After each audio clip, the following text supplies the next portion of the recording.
আসসালামু আলাইকুম। আজকে আমি কলা দিয়ে ভীষণ মজার একটা রেসিপি করে দেখাবো। খেতে কিন্তু দারুণ টেস্টি হবে।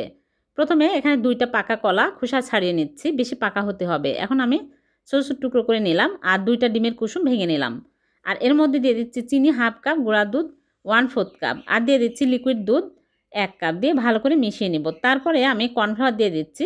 তারপরে কর্নফ্লাওয়ার দিয়ে দিলাম ১/২ কাপ দিয়ে ভালো করে মিশিয়ে নিব। নিয়ে আমি ব্লেন্ডারে নিয়ে নিচ্ছি। একদম স্মুথ করে পেস্ট করে নিব।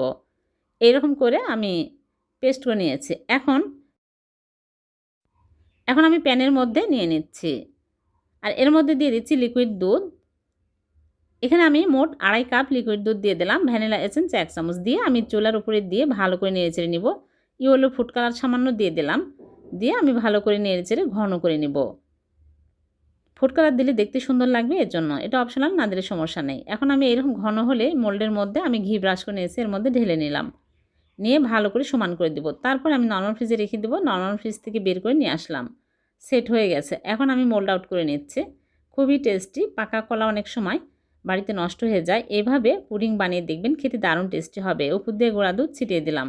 দিয়ে কেটে আপনাদেরকে দেখাচ্ছি কতটা মজার হয়েছে। খুবই টেস্টি।